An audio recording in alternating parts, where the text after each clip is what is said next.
You've been pre-flighting your Skyhawk since your first flight lesson, and you've learned to check that certain paperwork is in the airplane to make it legal and airworthy in the eyes of the FAA.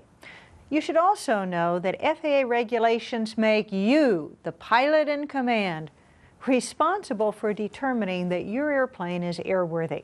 So let's dig deeper into what you should expect to see as you check these documents. First of all, let's go back to the acronym AROW, A-R-O-W, which makes it easy to remember what documents you're looking for. Now, the A in AROW, as you've learned, that is the airworthiness certificate. We've said that it's like a birth certificate, and it comes with the airplane when it arrives from the factory. The airworthiness certificate is actually issued by the FAA. Now, the date on the certificate can be the date of original issue or of reissuance if the original was somehow lost or destroyed. Notice that there's no expiration date on the certificate itself, and that's because the airworthiness certificate is kept current and remains valid as long as the airplane is maintained and operated according to FAA regulations. And you'll learn more about the required maintenance later on. The registration number, or what we call the N number, and the serial number on the certificate should match the N number on the airplane and also the serial number listed on the data plate on the left-hand side of the tail. Now, the R in AROW is for the registration certificate. That lists the current owner's name and address. You'll also find the N number and the serial number of the aircraft on it also.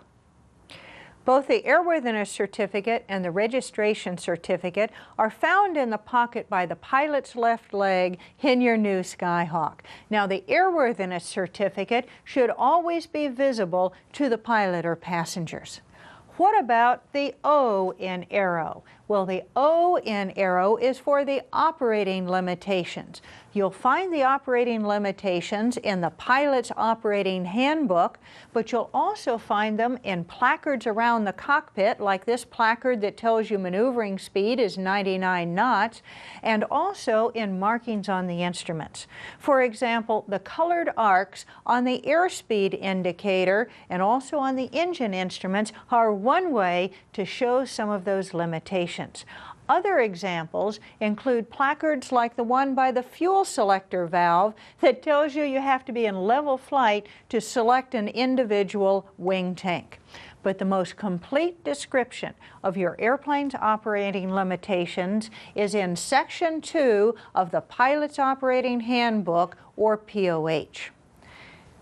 Now, something else that you'll find in the Pilot's Operating Handbook back in Section 6 is information about the weight and balance. And that's what the W in AROW stands for, is weight and balance.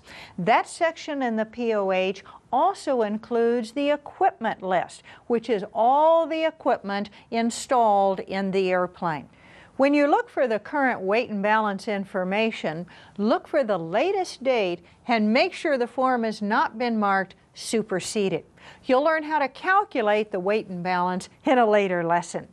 Now, you may be wondering, is there a difference between the Pilot's Operating Handbook, or POH, and the Pilot's Information Manual, or PIM, that you got with your course kit? After all, the pages look pretty much the same. And the answer is yes, there's a very important difference between the two. The bound Pilot's Information Manual contains all the generic information from the Pilot's Operating Handbook, but it's not tailored to any one specific airplane. It's very useful for study and reference, but just like the title says, it's an information manual. On the other hand, the Pilot's Operating Handbook is the official flight manual for this specific airplane. It's done in a loose-leaf format that can be easily revised. Now, the POH contains all the most current information, plus the up-to-date weight and balance figures for this specific airplane, including a list of installed equipment. The airplane is actually illegal. It's not airworthy for flight if the pilot's operating handbook is not on board. Now, it's a good idea to check for all these documents before each flight. They're supposed to remain in the airplane, but since you're responsible for their presence, you'll want to assure yourself that everything's in order. So now that you know what these documents are and how to recognize them, you'll be able to have the paperwork in order for every flight.